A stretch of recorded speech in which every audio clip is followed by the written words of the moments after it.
In this video, we're now going to simulate the bottom part of the simulation. What I'd like to do now is break down this one big simulation into two simulations. The idea is that you can try and do everything at once, but sometimes your simulation is either too heavy on your RAM or it's just too much going on in one space. It's a good idea if you can break it down into smaller parts. To do that, I mean, this kind of example lends itself to it. We could simulate the fountain bit first coming down, and then we could simulate the interaction in this section later on. So let me just show you that strategy. So we already have something that we quite like. If I just have a look through, skim through the cache again, we do see we've got some of this splashing coming over the top here. I'm not that keen on that really, so it's because the noise and stuff is too much up here, and we're kind of controlling that from here. So I'm just going to tone some of these values down a little bit. So I might just bring down the do I fancy changing anything here? I don't need to change anything on the mountain. What I will do is go to the point velocity and just tone some of this down. So the curl noise here, let's just bring down the velocity noise a little bit. Yeah, that'll do for now, I think. Yeah. When we do our next test sim, we'll see how that looks and maybe adjust it again. So the idea is that I want to simulate this top section first and get that looking good, and then we'll worry about this bottom section. So another advantage is that I can change the resolution between the two here, although it's probably not a great idea. The other thing is, if you look at the solver node itself and go to fluid behavior, you'll see there's different types of solver here. There's a swirly and a splashy. So you could switch between these. They give a slightly different look. Good idea is to do some wedges of the different solvers and see which one is the look you like, really. Yeah, so I'm just going to leave that as it is for the moment. So let's just grab this slot here. So I'm just going to select all these nodes, trying not to select the network box. And then by holding Alt and left clicking and dragging, I can make a copy of the entire network. So I'm just going to rename this cache node here to Fountain Sim. Let's call this top. Let's go back to frame 1. There we go. Let's just revert this back to the defaults.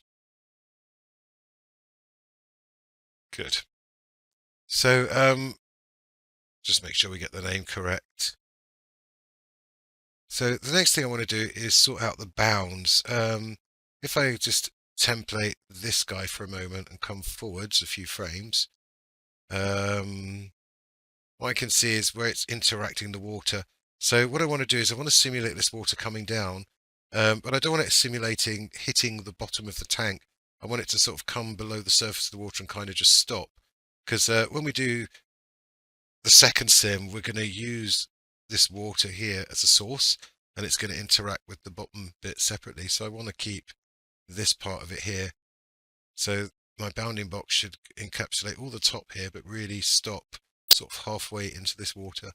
So let's kind of do that. Let's leave this templated on. Then let's go to the, let's template the bounds node. Ooh, should have held down Shift. So using Shift, you can select more than one template. I'm just going to dolly in a bit closer here so we can see what's going on. So I'm going to take my lower padding here and I'm just going to reduce that down so it comes up. Something like this.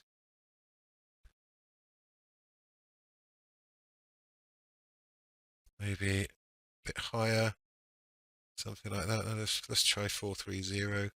There we go. Something like this. There you go. So I'm bringing that up so it's just above halfway into the water. So this, I'm only going to simulate the stuff falling down. So it's going to come down, and this water's not going to be there. I'm not going to simulate all of this stuff here. So it's going to come down and go below the surface, which is what I'm after there. Maybe I could just reduce that slightly more to 25. There we go. That'll do.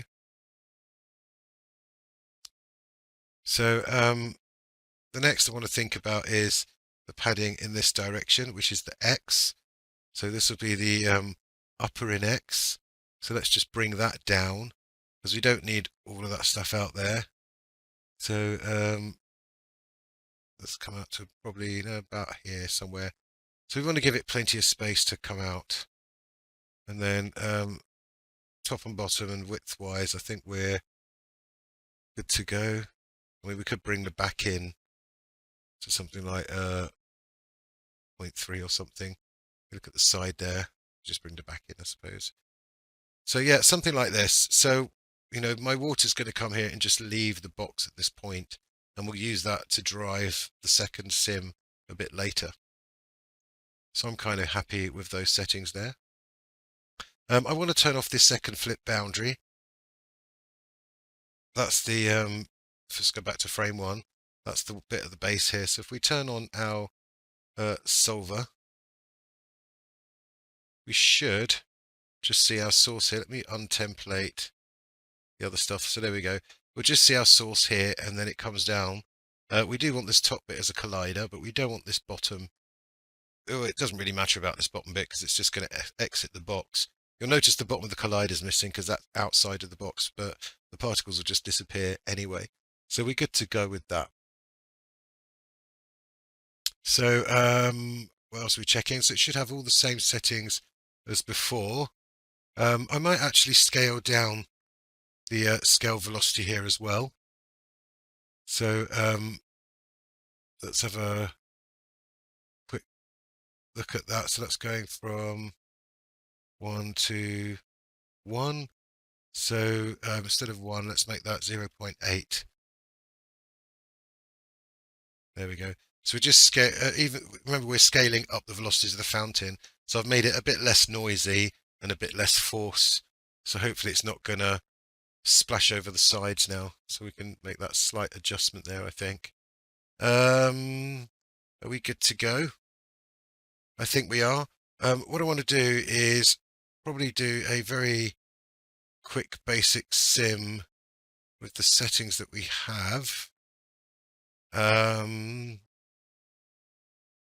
Yeah, and then let's see if we get a nice drip of particles, all the interaction there.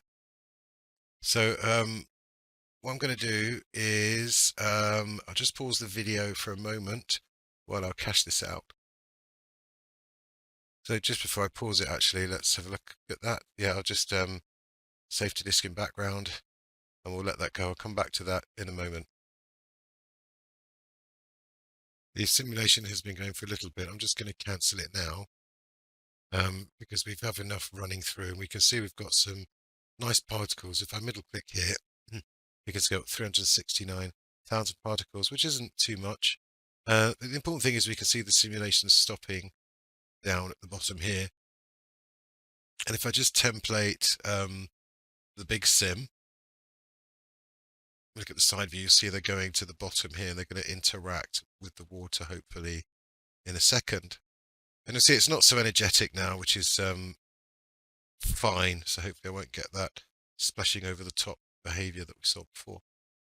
So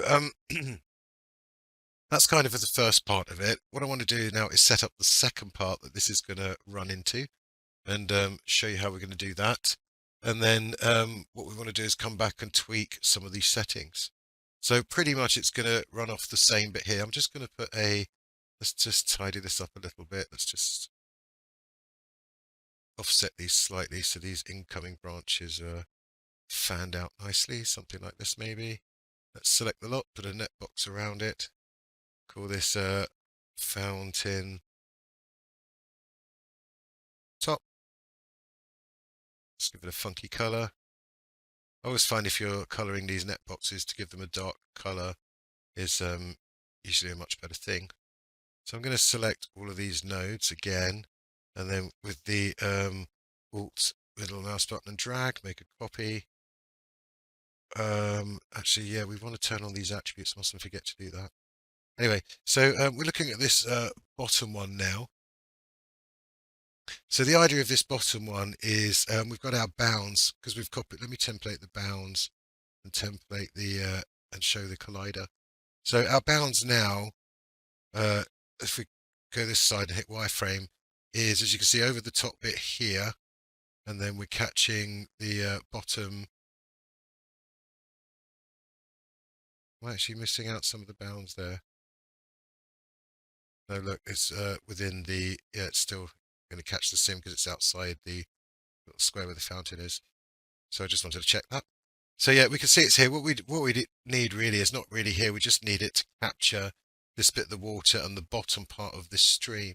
So I'm going to make some adjustments to this bound now to do that. So we're going to take the lower padding in Y here, and then let's just bring that down a bit more. So something like this will do, just below the edge of where the base of our bottom water will be. That down here will be good enough. I'm going to take this lower padding and just bring that.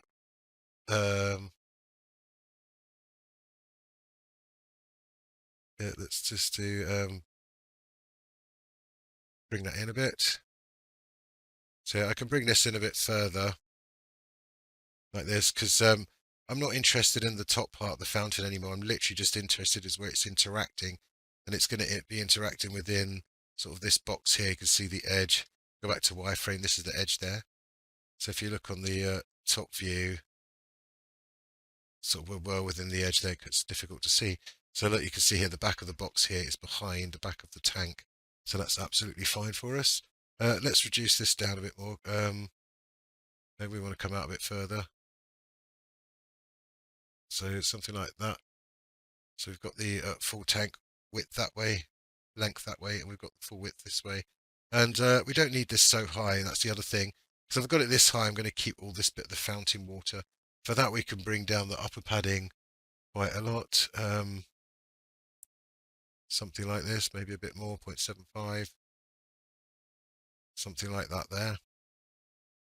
So this is the second domain of the second part of the sim.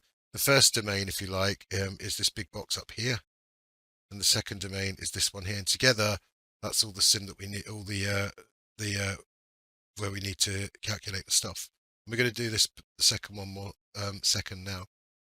So if I just turn on this flip boundary, and let's turn on the flip solver,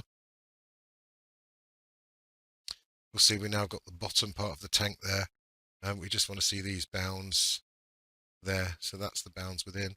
So that's all good. We've got our second part of the sim locked in. But how do we join the two together? How do we add in what we've got coming from here down into the other one? But let's turn on the cache. How many frames did I get at the cache? Got a few. So yeah, about there will be good.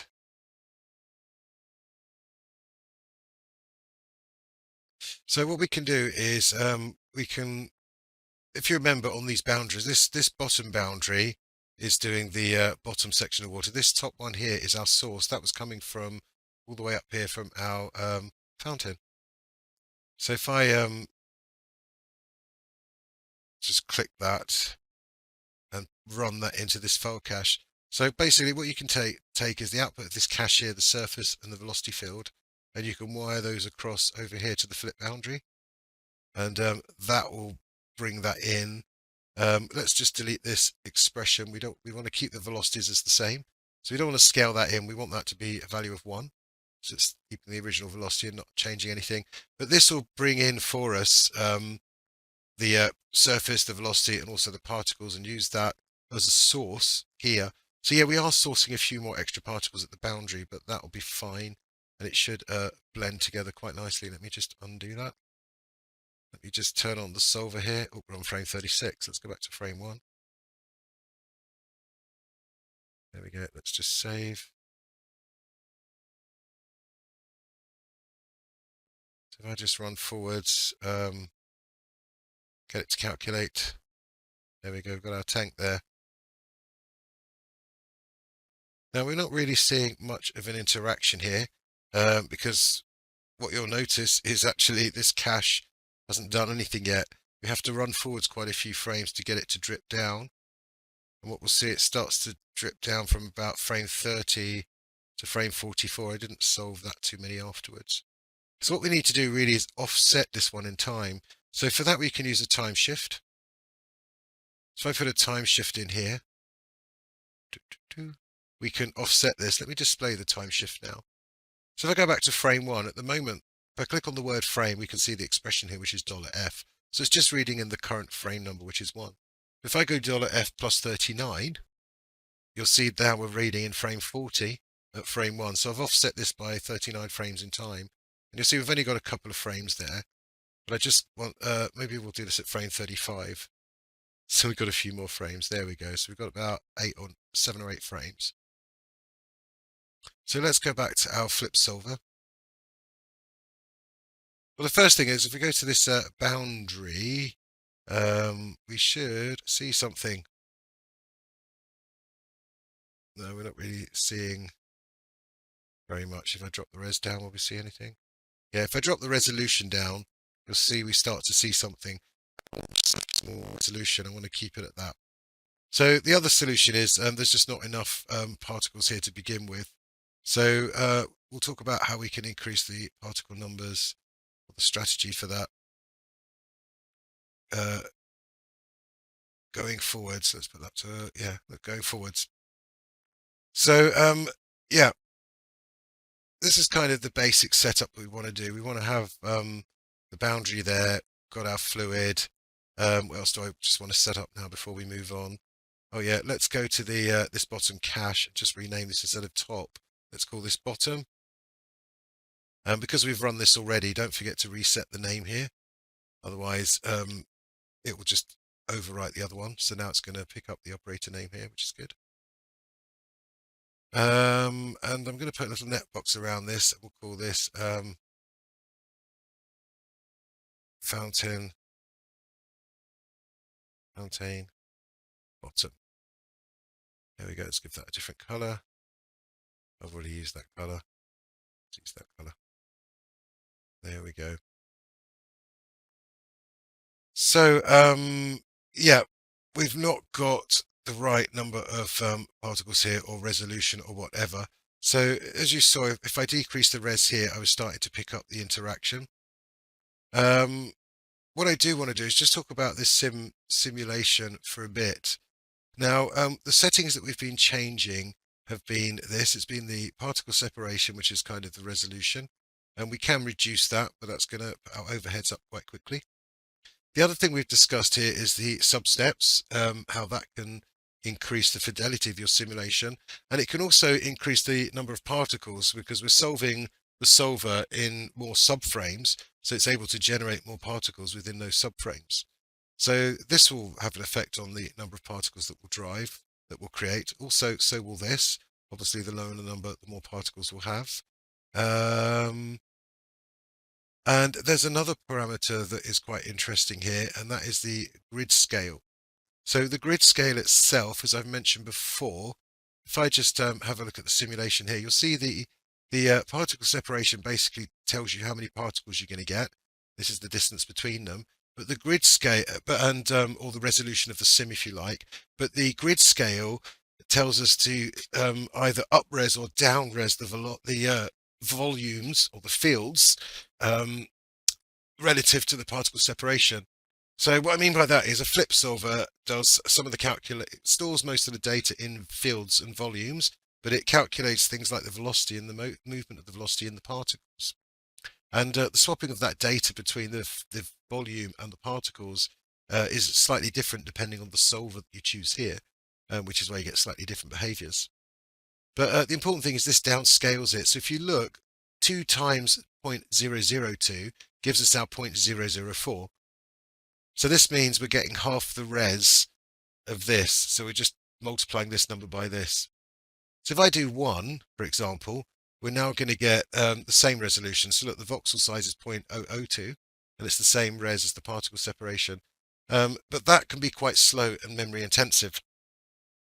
Now, what I find from my experience is for big sims, it's okay to keep this at 2, but for smaller sims, small scale sims like this and smaller, you tend the grid scale of 2 is a little coarse. You know, it down reses it for speed, but actually I find it a little coarse, and you can lose some volume. So what I've done is I've done some wedge tests using the same setup I showed in the earlier video um, to have a look at the different uh, variations between grid size, and I compared it against the maximum substeps here. So increasing the substeps increases the fidelity and makes things like viscosity and the forces and things like the stick work better. So the more substeps you got, the more effective those things are, so you can get away with lower values. But also you generate more particles, and you get a better fidelity on your fields and volumes. So what I'm going to do is I'm just going to show you the wedge test scene quickly and talk you through it, and we will have a look at the result of that. So let's have a quick look at this wedge scene. So it's basically the same scene that we've just used, but what I've done is I've gone in here and I've put in my variable for grid scale and my variable for the substeps. These are the two parameters I'm going to compare. We've got the rest of the settings the same for the stickiness and things like that. And I've created a top net where I've set up the wedges just like we did before. So we've got the wedge here with set to 2. We've got our grid scale, and here's the two values I'm doing, 1.5 and 2. And that's versus the substeps here. So again, I've got 3 of these. We've got 2 substeps, which is the default, 4, which is what we've been using, and 6, which is slightly higher. Now what I've done here is I've pre-calculated all of this, and I closed my scene. When I regenerated it again, when I reopened it, I had to choose generate node, which generates the nodes, but I don't want to process these because I've already processed them. So I'm not going to take time to do that. You'll notice it's already previewing one here. So once you've run a network in TOPS, you can come back and preview your stuff. Even though you've got these variables here, it will still load in the relevant one to the cache. Remember, I've got the wedge index loading from the cache here. So I'm displaying the result of this. So in the top net here, so one thing you can do with the top nets is actually track your jobs as before. So this wedge here has 2 wedge counts, a 1.5 and a 2. So this first dot refers to the 1.5 and the second dot refers to the 2. That leads into the second wedge where we've got 3 wedges of 2, 4 and 6. So basically this first dot leads into these first 3. So this will be the wedge of 1.5 leading into 2, 4 and 6 substeps. And then up here will be the second wedge of 2 leading into, oh, what we're doing now, we don't want that, do that. Leading into 2, 4 and 6. Now you can track these. If you click on the dot here, it will show you which 3 it relates to. So if I click, so this is the 1.5 wedge. So if I click on this first one, it's showing me the result of the 1.5 wedge with 2 substeps. And that's what it's loading into the cache here. If I come across and click on this next dot, you'll see the cache changes because I'm now loading in the 4 substeps, and then this is the 6 substeps. And it's the same here. If I click on this second dot, this will be for the, if we have a look at that, that'll be for the 2 grid scale, and again for the 2 substeps, 4 substeps, and 6 substeps, and which is really cool. So you can see it reloading in the cache here. Let's go to the end of the cache. So the other thing you'll notice is I've actually got the total number of points here. If I middle click here, this is the total number of points that the simulation has produced. And this was interesting as well because I wanted to see how many points were being produced by the different substeps and the different grid scales. You know, by adjusting the resolution of the fields here, the volumes. So I did that just to show how I did that. Out here, we've got obviously this node and we've got the total the number of points. So what I did, I created a point wrangle and I used this expression. So this is, if we go to the spreadsheet, this is creating a point expression called NP. And this is actually a string, not a number. If you middle click, you'll see NP is actually a string. And that's important. We want a string because the font sop, I'm using what's called the font sop here to draw. This is actual geometry, but it displays it as what you want. And here you can type in what you want to say, and there's your font. And then I'm using this expression. So this is a point expression, but point S means to read the value as a string because the font wants a string to print as the number here. So first of all, we need a point expression as a string. And I'm using the spare input here. Where is it? Spare input. To create a slot here. And that's where I've dragged this point wrangle node into. That means I can refer to it as a -1 instead of the path. So I'm looking at point 0 and at this NP attribute. So this is creating that attribute. Here I'm using this expression which says the endpoints, which gives me the total number of points of the geometry plugged in. So that will give me this number here, 767, whatever it is. And then this I to A is integer to string essentially. So it's converting, because this returns an this endpoints returns an integer value, a number. But we don't want a number, we want a string. So this converts it to a string, and then I can store it as a string here. And then the point S reads that string variable, and then the font is able to interpret that as what we see here. So now I can also track, and if I merge that in, I can track the total number of points, because that's not so easy to read into the overlay thing. So I did it as did it like that, which is kind of cool. So let's have a look at the final result of this. If I just load up, the other thing is actually you'll notice, I know I mentioned in the other video to use this codec here, the H.264N-VNC, but you'll find it's quite low res. It's better off, I think the default one is much higher quality, but for that you're going to need an image viewer like VLC, unless you want to pay 80p for the codec from Windows for that. But anyway, here's the result of that cache, those wedges. So here we've got our substeps changing across the top here, and we've got on the bottom row we've got the lower res grid scale, and on the top row the higher res grid scale. So grid scale of 1.5 means it's not half the res, it's like 3/4 of the res, so it's slightly higher quality. So the interesting thing to note is, first of all, the ones on the left don't look as dense as the ones on the right. We've got a lot more interesting stuff going on. And remember, I hadn't changed the particle separation at all. So the bigger thing about the things going left to right is the number of substeps. As we increase the number of substeps, we get much better resolution essentially, and more detail going on. So yeah, there you go. So by increasing the substeps, you basically get more particles. If I just pause the video towards the end here, you'll see on the right hand side here we've got a lot more particles than on the left hand side. So as we increase the substeps from left to right, we see we get much more particles, and you see we get much more interesting detail, especially on these two at the end here.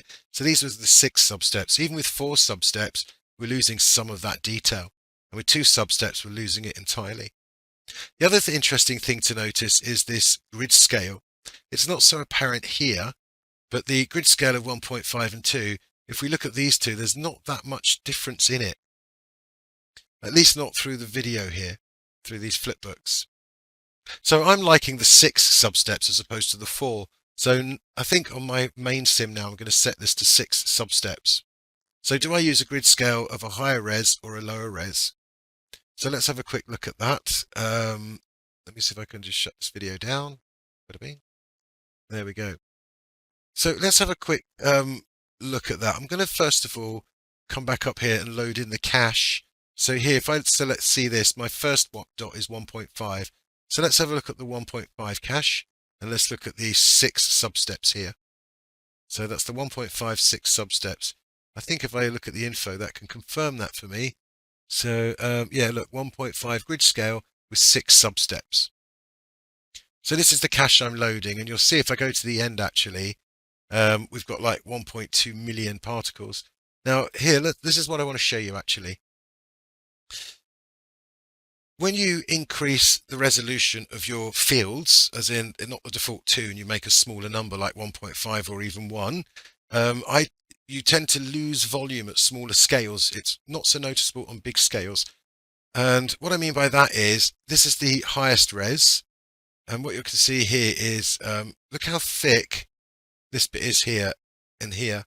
If I look at the other one, which is 2 and 6, you'll see it's a bit thinner. So here's the grid scale of 1.5. And you'll see with the different substeps, it gets thicker as well. So here's with the two substeps. We've got quite a lot of volume loss. Here's a bit more volume. And with the 6 substeps, it keeps sort of this nice thickness about it.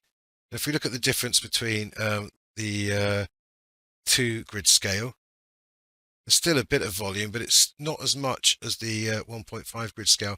If you look at this thickness, if I can compare them quickly, you'll see that's a lot higher. I'll do that again. So if we compare it here, look, it's at the, I just use the icons at the side as like a measuring tool. You'll see the bottom here is at the top of this line, and the top here is at the top of that 12. So if I just compare it to the other one, you'll see this is only up to that icon, not all the way up to the 12. So again, we're sort of doubling our volume with the 1.5 in there. The other thing that we'll notice is just the sheer number of particles. If I come out and look at, where are we, our number of points. So this is the 1.5 grid scale. We got, 1.2 million. And if we look at the grid scale of 2, also with the substeps of 6, we've only got 700,000 particles. So actually the 1.5 grid scale and the 6 substeps gives us the best fidelity. We've got a nice preservation of the volume. We've got really nice sort of detail in the stream of the water coming down. And you'll see we've got that stickiness really catching in there. It's catching some of the water and some's peeling away, which is giving us quite a nice, interesting effect, actually. So that being said, the values that I'm interested in here is the grid scale of 1.5, substeps of 6. Yeah. So those are the settings I'm going to change. So we'll just stop the video for a sec, and then I'll open up the other scene, and then we'll set it up for that. So back in our original scene here, what I'm going to do is apply those settings that I did the wedge tests for. And that saved me a lot of time because I only needed to do 50 frames really to get a sense of what I needed. So I want a good number of the particles coming down here. I want that nice fidelity and stuff. So I'm going to keep the particle separation where it is. I'm going to reduce the grid scale to 1.5. And while I'm here, because I'm going to write out the cache now, I'm going to turn on vorticity, age, relative density, and relative density. This is so, and ID actually. So this is so I can use these attributes for the white water simulation that we're going to use a bit later. The other thing I want to do is go to this fluid compress and turn on keep pressure. So again, pressure is one of those volumes that we're going to use for the white water generation later.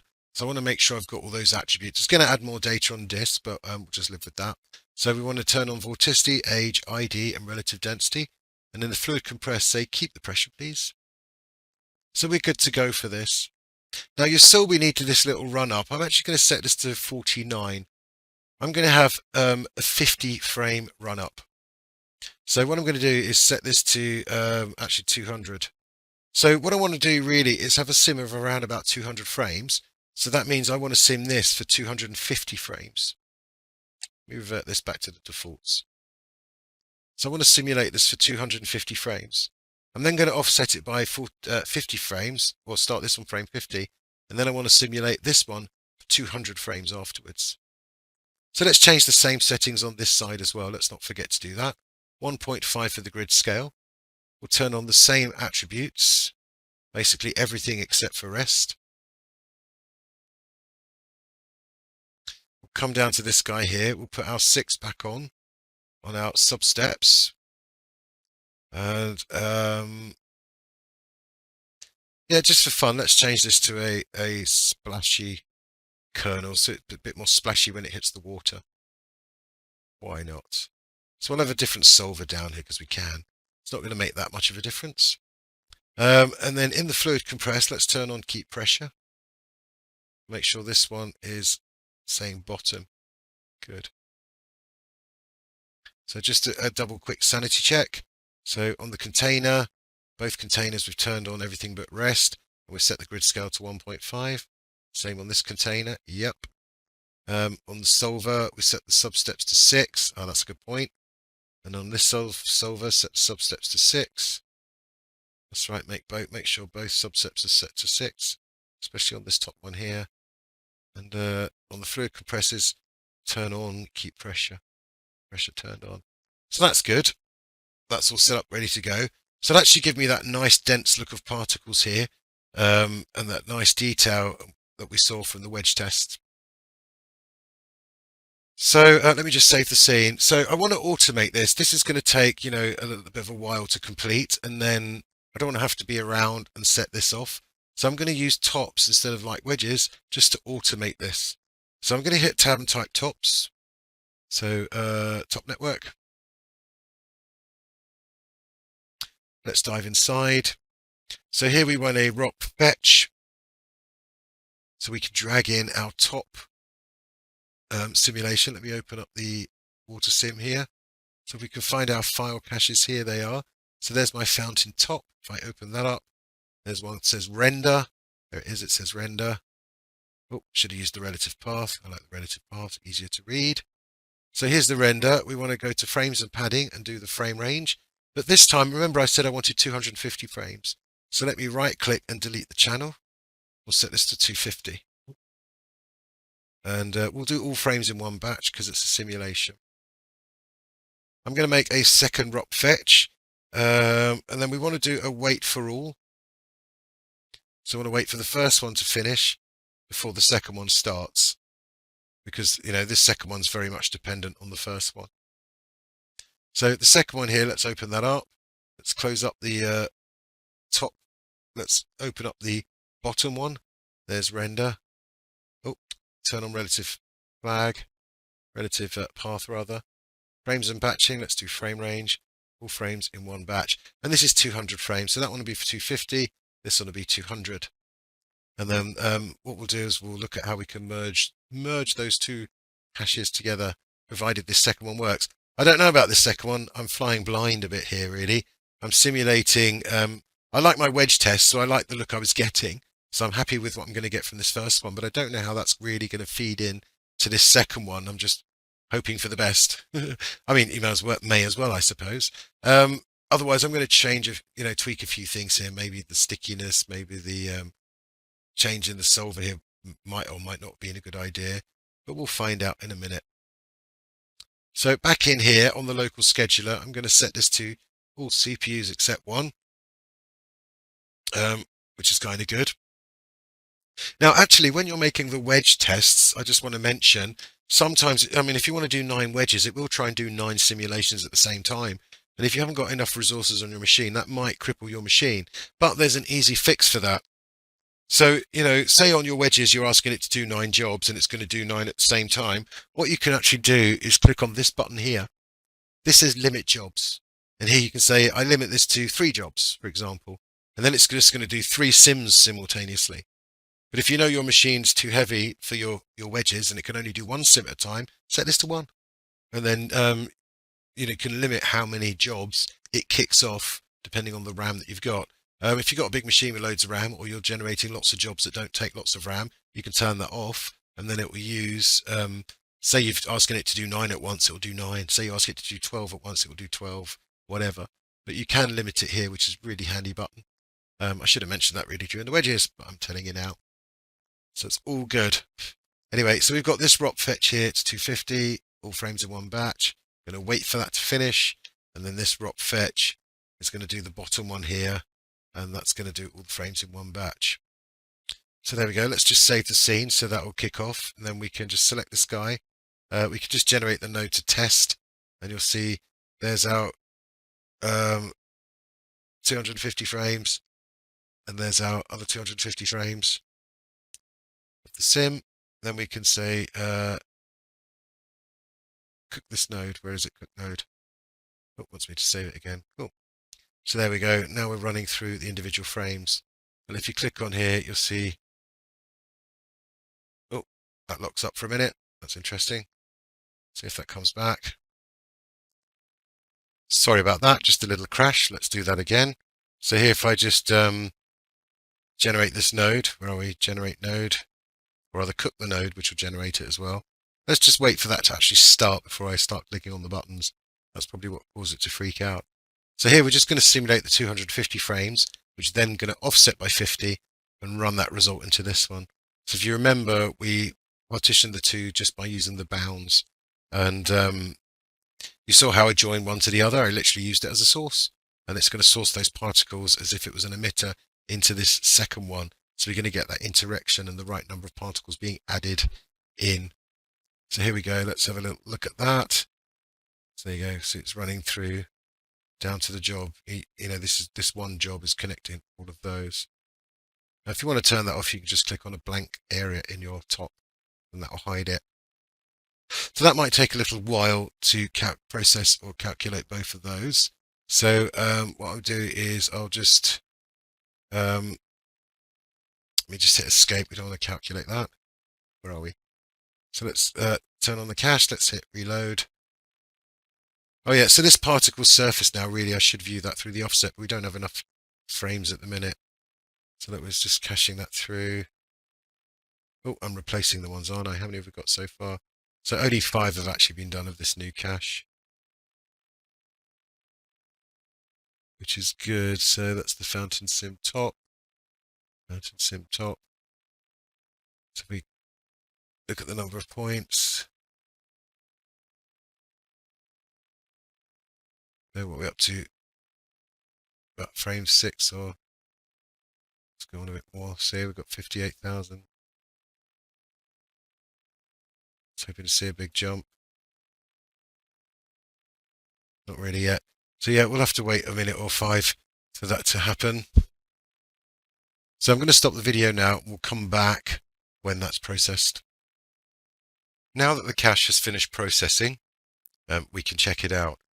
You'll see that my jobs have eventually gone through, and it took less RAM per job than it was taking for the whole job at the same resolution, which is a good thing. Although it took a little bit longer, but it meant I could do it on less resources. The other thing is, as you saw, I did actually change the on here. I did actually change the velocity transfer or the solver type from swirly to splashy. What I did do was actually a second cache where I've actually changed this back to swirly because I wanted to compare the two caches here. So let's have a look at how we can do that. So if I just pop down here first of all and have a look at this one. So this one here is the splashy one, and you'll see as we play through, it did work out. As you can see, we're sourcing up here from this flip boundary our first sim. So this was cache, and it's being sourced into this one as an emitter. So it's bringing the particles down with their velocities and everything, and the pressure field. Have we got the pressure field? Yep, and the pressure. So all the fields are coming in and creating the splashes here. It's mostly the velocity and the particles that are doing it though. And that's adding to this simulation on the bottom. And we're not getting any splashes higher than our bounds, hopefully. Otherwise they'll just be clipped off. If they were, we'd bring that up higher. I didn't quite like the splashy one. I thought it was too splashy. So what we can do is flip these and compare them. So what I'm going to do is just flipbook up the first one. So to do that, I'm just going to hit Tab and type merge. And here I can take this particle fluid surface. So this is the one with the offset. Remember, I've plugged the time shift into first input here. And we'll take this particle fluid there as well, the particle display, and just merge the two together. And you'll see they blend quite nicely. You can't really see.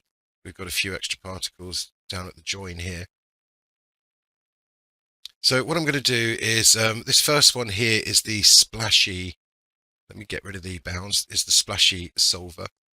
So I'm just going to flipbook this up. Let's come back a bit. So right click, flipbook with settings. That's on. Let's just revert this back to default. So play bar, frame range. I like to go to size and actually turn off the resolution so it does it the same size as the box, as the viewport. So we'll just run up that little flipbook. I'll just pause the video while this loads in. The flipbook is complete, and I also flipbook the non-splashy version as well. So let's just compare them. So the splashy one is on the left and the swirly one is on the right. Obviously the top part's identical because it's the same cache. So if you have a look at the left one, it is indeed a bit more splashy, but you'll see the particles are much more broken up and we're getting singular ones. That's not going to mesh that nicely unless I increase the resolution here. So if I was increasing the res more, I'd have a bit more detail in that and it would probably mesh more nicely. Whereas this one is obviously less broken up, but we're still getting some nice splashes here. So what I'll do is we'll set up the meshing and we'll compare them again, but I personally are probably going to go for the one on the right. But again, we'll mesh them up and we'll see how they look. So there's the comparison between the two different sort of methods of the solver there, the splashy on the left and the swirly on the right. If you're wondering how I did that, actually, I just set this here to version 2.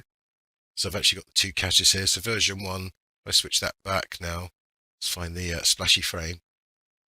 There we go. You can see it's quite broken up here and dotty. If I go to version 2, it's much more smooth. We've got a bit more shape and form to stuff. This is why I kind of prefer the second one. So you can easily change the version number here and switch between them.